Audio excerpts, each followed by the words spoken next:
वाहिगुरु जी का खालसा वाहिगुरु जी की फतेह।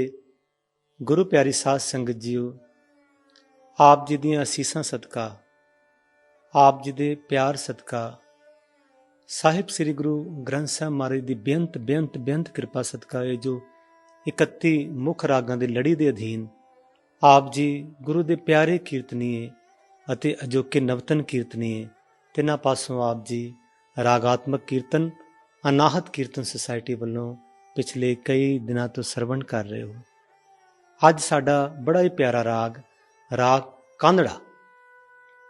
ਕਾਂਦੜਾ ਰਾਗ ਬਹੁਤ ਮਧੁਰ ਅਤੇ ਮਨੋਰੰਜਕ ਮੰਨਿਆ ਜਾਂਦਾ ਹੈ।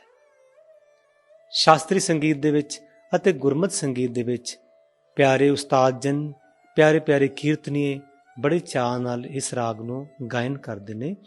ਕਾਂਦੜੇ ਦੇ ਕਈ ਪ੍ਰਕਾਰ ਸ਼ਾਸਤਰੀ ਸੰਗੀਤ ਵਿੱਚ ਪ੍ਰਚਲਿਤ ਨੇ। ਆਮ ਤੌਰ 'ਤੇ ਅਸੀਂ ਜ਼ਿਆਦਾ ਦਰਬਾਰੀ ਕਾਂਦੜਾ ਸਰਵਣ ਕਰਦੇ ਹਾਂ, ਪਰ ਗੁਰਮਤ ਸੰਗੀਤ ਦਾ ਕਾਂਦੜਾ ਬਿਲਕੁਲ ਵੱਖਰਾ ਹੈ। ਇਹਦੇ ਵਿੱਚ ਗੰਧਾਰ ਕੋਮਲ ਅਤੇ ਦੋਨੋਂ ਨਿਸ਼ਾਦ ਪ੍ਰਯੋਗ ਵਿੱਚ ਹੁੰਦੇ ਨੇ। ਸਾਧ ਸੰਗਤ ਜੀਓ, ਕਾਂਦੜਾ ਕਿਹਾ ਜਾਂਦਾ ਹੈ, ਸੁਣਿਆ ਗਿਆ ਹੈ ਕਿ ਜਿਵੇਂ ਪੁਰਾਣੇ ਸਮੇਂ ਦੇ ਵਿੱਚ ਪਰਛੱਤੀ ਉੱਥੇ ਬਰਤਨ ਪੁਰਾਣੇ ਪਏ ਹੁੰਦੇ ਸਨ, ਉਦੋਂ ਕੱਚੀਆਂ ਹੁੰਦੀਆਂ ਸਨ ਪਰਛੱਤੀਆਂ, ਵੀ ਘਰ ਵੀ ਕੱਚੇ ਹੁੰਦੇ ਸਨ ਅਤੇ ਥੱਲੋਂ ਫਰਸ਼ ਵੀ ਕੱਚਾ ਹੁੰਦਾ ਸੀ, ਲੇਪ ਕੀਤਾ ਹੁੰਦਾ ਸੀ ਮਿੱਟੀ ਦਾ, ਅਤੇ ਕੋਈ ਵੀ ਬਰਤਨ ਜੇ ਨੀਚੇ ਗਿਰਨਾ ਤਾਂ ਉਹਦੀ ਇੱਕ ਗੂੰਜ ਪੈਦਾ ਹੁੰਦੀ ਸੀ। ਕਿਹਾ ਜਾਂਦਾ ਉਹ ਗੂੰਜ, ਜਿਹੜੀ ਉਹਦੀ ਗੂੰਜ ਦਾ ਸਟਾਈਲ ਹੈ, ਉਹ ਕਾਂਦੜੇ ਦੇ ਵਿੱਚ ਗੰਧਾਰ ਨੂੰ ਲਿਆ ਜਾਂਦਾ ਹੈ। ਇੱਕ ਵਿਸ਼ੇਸ਼ ਉਹਦੀ ਗੂੰਜ ਪੈਦਾ ਹੁੰਦੀ ਹੈ ਕਾਂਦੜੇ ਦੀ, ਉਹ ਗੰਧਾਰ ਤਾਂ ਕਾਂਦੜਾ ਬਿਲਕੁਲ ਖਿਲਦਾ ਹੈ। ਜਿਵੇਂ ਗੁਰਬਾਣੀ ਦੇ ਵਿੱਚ ਵੀ ਪੜਤਾਲ ਗਾਇਨ ਸ਼ੈਲੀ ਦੇ ਅੰਤਰਗਤ ਤੇਨ, ਪਵੇਨ, ਕਿਰਪੇਨ, ਇਸ ਤਰ੍ਹਾਂ ਦੇ ਸਤਿਗੁਰਾਂ ਦੇ ਸ਼ਬਦ ਉਚਾਰਨ ਕੀਤੇ ਨੇ, ਅਤੇ ਇਹ ਬਹੁਤ ਹੀ ਪ੍ਰਚਲਿਤ ਰਾਗ ਹੈ ਅਤੇ ਇਸ ਰਾਗ ਨੂੰ ਬਹੁਤ ਹੀ ਧਿਆਨ ਨਾਲ ਗਾਇਨ ਕੀਤਾ ਜਾਂਦਾ ਹੈ। ਗੁਣੀ ਜਨ ਇਸ ਰਾਗ ਦੀ ਬਹੁਤ ਸਾਧਨਾ ਕਰਦੇ ਨੇ, ਫਿਰ ਹੀ ਸ਼ੁੱਧਤਾ ਨਾਲ ਇਸ ਰਾਗ ਨੂੰ ਗਾਇਨ ਕੀਤਾ ਜਾਂਦਾ ਹੈ। ਦਰਬਾਰੀ ਕਾਂਦੜਾ, ਜਿਵੇਂ ਨਾਮ ਤੋਂ ਹੀ ਹੈ ਕਿ ਇਹ ਦਰਬਾਰੀ ਰਾਗ ਹੈ, ਰਾਜ ਦਰਬਾਰਾਂ ਵਿੱਚ ਇਸ ਨੂੰ ਗਾਇਨ ਕੀਤਾ ਜਾਂਦਾ ਸੀ। ਪਰ ਕਾਂਦੜਾ ਰਾਗ ਦਰਬਾਰਾਂ, ਰਾਜ ਦਰਬਾਰਾਂ ਤੋਂ ਇਲਾਵਾ ਸੰਤਾਂ, ਸੂਫੀਆਂ, ਭਗਤਾਂ ਅਤੇ ਨਾਮ ਜਪਣ ਵਾਲਿਆਂ ਦਾ ਪ੍ਰਿਯ ਰਾਗ ਹੈ। ਇਸ ਕਰਕੇ ਸਤਿਗੁਰਾਂ ਨੇ ਬੜੇ ਪਿਆਰ ਨਾਲ ਇਸ ਰਾਗ ਦੇ ਵਿੱਚ ਬਾਣੀ ਉਚਾਰਨ ਕੀਤੀ ਹੈ। ਇਸ ਰਾਗ ਦੇ ਆਪਾਂ ਰਾਗਾਤਮਕ ਪਹਿਲੂ ਵੱਲ ਦੇਖੀਏ, ਇਸ ਰਾਗ ਦਾ ਥਾਟ ਕਾਫੀ ਹੈ। ਇਸ ਰਾਗ ਦਾ ਵਾਦੀ ਸੁਰ ਪੰਚਮ, ਸੰਵਾਦੀ ਸੁਰ षडज ਹੈ। ਇਸ ਰਾਗ ਦੀ ਜਾਤੀ ਛਾੜਵ ਹੈ। ਇਸ ਰਾਗ ਦਾ ਗਾਇਨ ਸਮਾਂ ਰਾਤ ਦਾ ਦੂਜਾ ਪਹਿਰ ਮੰਨਿਆ ਗਿਆ ਹੈ। ਧੰਨ ਧੰਨ ਸਾਹਿਬ ਸ੍ਰੀ ਗੁਰੂ ਗ੍ਰੰਥ ਸਾਹਿਬ ਦੇ ਵਿੱਚ ਇਸ ਰਾਗ ਦੇ ਅੰਤਰਗਤ ਸਾਹਿਬ ਸ੍ਰੀ ਗੁਰੂ ਰਾਮਦਾਸ ਮਹਾਰਾਜ ਜੀ, ਸਾਹਿਬ ਸ੍ਰੀ ਗੁਰੂ ਅਰਜਨ ਦੇਵ ਮਹਾਰਾਜ ਦੀ ਬਾਣੀ ਦਰਜ ਹੈ। ਛੰਤ ਅਤੇ ਵਾਰ ਦੇ ਵਿੱਚ ਵੀ ਸਾਨੂੰ ਬਾਣੀ ਰਾਗ ਕਾਂਦੜਾ ਦੇ ਵਿੱਚ ਮਿਲਦੀ ਹੈ। ਭਗਤ ਨਾਮਦੇਵ ਜੀ ਦੀ ਬਾਣੀ ਕਾਨ੍ਹਾ ਰਾਗ ਵਿੱਚ ਸਾਹਿਬ ਸ੍ਰੀ ਗੁਰੂ ਗ੍ਰੰਥ ਸਾਹਿਬ ਵਿੱਚ ਸਾਨੂੰ ਮਿਲਦੀ ਹੈ।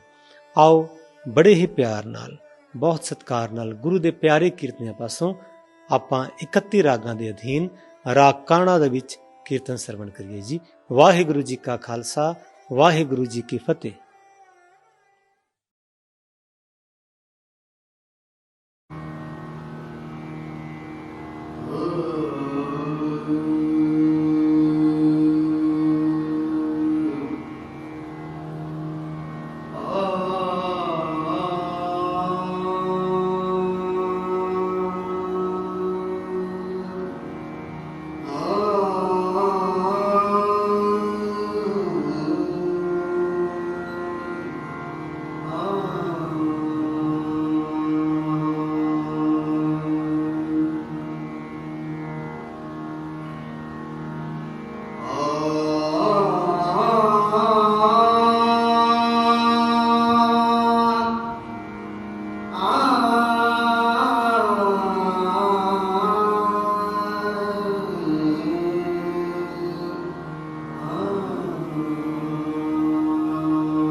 ऐसे गुरु को